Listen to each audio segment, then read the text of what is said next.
Hi everybody, welcome back to another session of Tips from the Trenches. In our previous session, in response to a listener asking for some strategies to give caregivers who are looking after people living with dementia that are exhibiting undesirable behaviors, we discussed the importance of two foundational elements that need to be in place before we can even look at strategies. And so those were, the first one was a basic understanding of dementia and how that impacts the brain. So those brain changes that occur, the physiological changes, and in turn, how that impacts communication and behavior. So important. I can't emphasize that more than enough. So please do look at our previous session if you missed that, and look at the links that are provided for some resources. And then secondly, and just as important, was understanding and learning the life story of the person living with dementia. So now that you've got yourself armed with those two important elements, now's the time that we can look at some strategies. So listen to this scenario. So you're working in long-term care or nursing home, and it's time for lunch, and you're looking for one of your residents, Evelyn. You want to assist her to the dining room. You can't find her anywhere, you're looking frantically, and eventually you find Evelyn in another resident, George's room, and she's rummaging through the drawers. Now, if we haven't learned the basics about dementia and how it impacts the brain and behaviors, and maybe we're feeling a little stressed, our first reaction might be, Evelyn, what are you doing in George's room? Come on, get out of there. Or Evelyn, you can't be rummaging through somebody else's drawers. That's their property. No. And usually that is not going to produce the results that we hope for. So what can we do?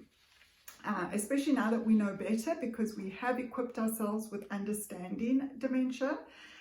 So here are some strategies for you. So first of all, as I mentioned before, you could be feeling stressed. It is a stressful environment at times, working with people living with dementia. And so it's so important for you to take a couple of deep breaths. You really want to center yourself. You want to have your emotions in check before you step into that situation where the person who is living with dementia is unable to check their own emotions. So taking a few deep breaths is usually a very good idea and can really just settle you. And then secondly, you want to say the person's name and approach them from the front. You want to really be careful of not startling the person.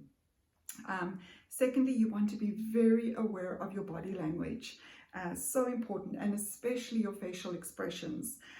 Even if you're wearing a mask, when you smile, people can see that. They can see it in your eyes. It changes your face, even though they may not be able to see that smile. And so when you smile as well, it's so important to make eye contact.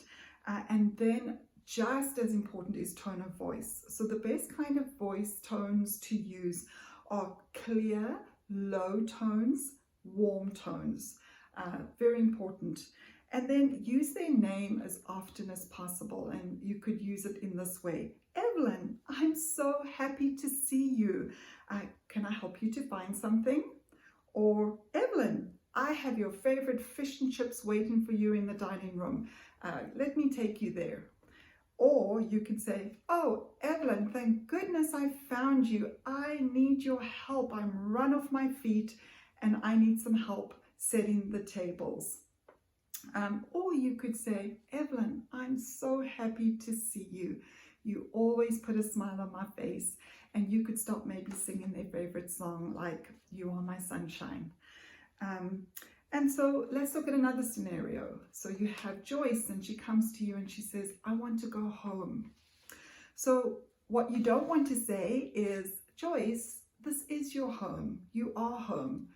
If Joyce is saying she wants to go home, do you think she thinks she's home? No, in her mind, Joyce is not home. And so what we want to do is we want to use that three-part strategy that we discussed in previous sessions when we spoke about the importance of connecting and not correcting. And so those were validate, reassure, and redirect. So these are some of the ways you could respond to Joyce. You could say, when Joyce says, I want to go home, you could say, Joyce, you miss home, don't you? You could say, what was your favorite room? I bet you spent a lot of time in the kitchen, because that's where you learned to make those amazing pies. And why do you know that Joyce made amazing pies? Because you made it your duty to learn about her life history, and you found out that Joyce, year after year, won best apple pie at the fairs. And so you could use that opportunity. And so who knows, when you start talking about those memories, how the conversation will go. And then think about whatever's happening, what kind of behavior is happening. Is it behavior that needs to be changed? So for instance, maybe it's somebody that's playing the same song over and over and over again, and really it's more driving you crazy than the person. So that's what I mean, if it's something that needs to be changed or not. Another great example was a couple that I knew, and he was the person living with dementia, the husband, and he had always been somebody that loved to tinker around. He had a workshop at home, and he built things and fixed things. His favorite outing was to go to the local hardware store and buy different gadgets and items and wood and tools. Anyway, so after the dementia had set in, he would ask his wife still to take him to the store. And when they were there in the beginning, what would happen was he wanted to purchase a certain tool. And they had already had this tool. And so they ended up getting into this discussion about her saying, but you have this tool, and him saying, no, I don't. And they ended up both leaving the store very frustrated, and she had put her foot down, so they never had the tool. They left without it, but they were both very frustrated. And one day it just dawned on her that, you know what, I'm just going to let him get that tool. And so they go to the store, he'd get the tool, she'd bring it home, and she'd keep it in her closet, and a week later she would take it back and get a refund. And for her, the joy of seeing him get that tool, pay for the tool, take it home, and even though he forgot about it soon after, that was important to her, and she was prepared for the little inconvenience of having to take it back and get a refund a week or 2 weeks later. So we've just scratched the surface. There are so many more strategies. We understand, as always, they don't always work. Often we've got to adapt, we've got to try again. We may have to walk away, come back, but they're worth trying. And so as always, please look in the links below, because under this video, I will put links to some resources that you can take a look at. If you want some more detail, if you want to dive deeper into this. And as always, I thank you for your attention, your time. Please do like these sessions. Please do share them. Leave comments. If you have questions, please ask them. I do check those comments. And as always, I wish you peace. I wish you joy. I wish you strength. And I wish you moments of joy until next time. Thank you.